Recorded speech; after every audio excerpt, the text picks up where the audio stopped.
Donald Trump को दुनिया का ताकतवर तरीन इंसान कहा जाए तो गलत नहीं होगा, क्योंकि डोनाल्ड ट्रंप की ताकत और पावर का अंदाजा आप इस लिहाज से लगा सकते हैं कि वो जहां चाहे जिस कंट्री के अंदर चाहे दाखिल हो सकता है और कोई भी बंदा उसके खिलाफ बयान देने से कतराता है। डोनाल्ड ट्रंप ने जो वेनेजुएला के अंदर किया, वहां से उस प्रेसिडेंट को उठा लिया जो कि अपनी वोटों के साथ वहां पे मौजूद था और 13 साल से वहां पे सदारत कर रहा था। एक बंदा किसी मुल्क का 13 साल से सदर हो और वो मुल्क की बागडोर संभाल रहा हो, उसके पूरे अदारे उसके अंडर काम कर रहे हो, और एक दूसरे मुल्क से वो प्रेसिडेंट उठे, अपने बंदे भेजे, 2-3 हजार बंदा भेजे और वहां से उस बंदे को उठा के वापस ले जाए अपने कंट्री के अंदर, तो आप सोच सकते हैं कि ये हो सकता है 2026 के अंदर ये पॉसिबल हो सकता है। तो हुआ है, ये वेनेजुएला के अंदर हुआ है। अभी आगे देखिए, उसके बाद डोनाल्ड ट्रंप साहब ने ऐलान किया कि मुझे यूरोप का जो पार्ट है, जो डेनमार्क का पार्ट है, ग्रीनलैंड, वो मुझे चाहिए। अभी ग्रीनलैंड आपको पता है कि यूरोपीय यूनियन के आपका जो नेटो अलायंस है उसके अंदर आता है,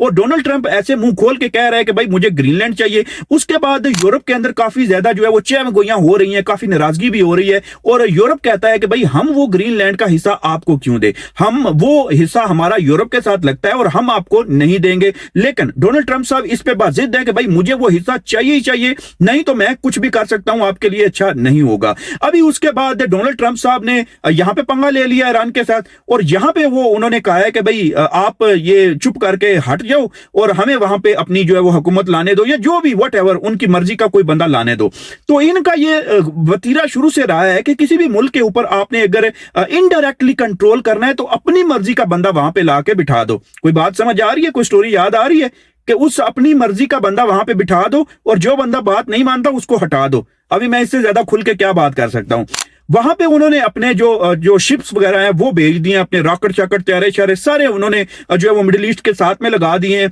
और अपनी एयर बेसेस को तैयार कर लिया मुकम्मल तौर पे। और यहाँ पे ईरान जो है वो हार मानने को तैयार नहीं है, वो कहता है कि भाई मैं तो हार नहीं मानूंगा, आपने जो करना है कर लो। अभी ईरान जो है वो कहता है कि भाई हमारा भी हाथ ट्रिगल के ऊपर है, अगर आपने को पंगा लिया तो हम भी जवाबी कार्रवाई करेंगे, और जिस मुल्क ने इसको बेसिस दी इस्तेमाल करने के लिए हमारे खिलाफ, तो हम भी उसके खिलाफ जाएंगे। अभी ये यहाँ पे सिचुएशन जो है वो बड़ी खतरनाक होने वाली है। अगर यूएस से जो है वो अमेरिका जो ईरान के साथ आके बैठ के इस तरह से गलत बयानी करता है और ईरान भी आगे से जो है वो जवाब देता है, मुकम्मल तौर पे उसी तरह जवाब देता है, तो इसका जो रिपरकशंस है, इसकी जो रेमिफिकेशन है वो मिडिल ईस्ट के लिए और हमारे इंडिया, पाकिस्तान, बांग्लादेश के लिए ये काफी ज्यादा खतरनाक हो सकती है, क्योंकि इस रीजन के अंदर ही ईरान आता है और ईरान का बॉर्डर हमारे साथ लगता है, बलूचिस्तान के साथ लगता है, और आप अंदाजा करें कि ये इसकी जो इंपैक्ट है वो हमारी तरफ भी आएंगे। और अगर मान लीजिए कि ईरान के ऊपर जो यूनाइटेड स्टेट्स है वो आप कह लीजिए कि वो बैठ जाता है आके और यहां पे बैठ जाता है, और यूएस और आप कह लीजिए कि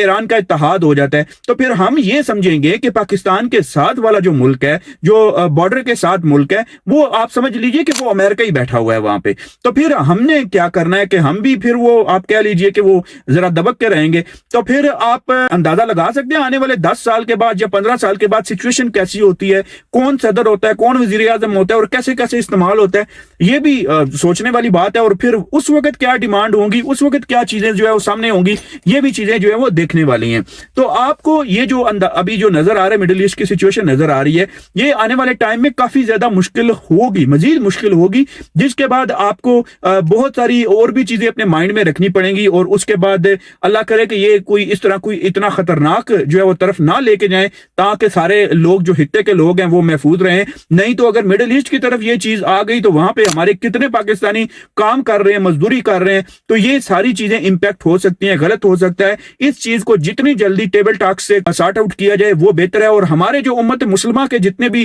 लीडर्स हैं वो सारे इस चीज पे आके टेबल टॉक करें, अमेरिका को और ईरान को बिठाएं और बैठ के यहाँ पे बात करें, नहीं तो इसका जो रिजल्ट्स हैं वो बड़े बुरे हो सकते हैं। आप क्या समझते हैं, कमेंट बॉक्स के अंदर जरूर बताइए।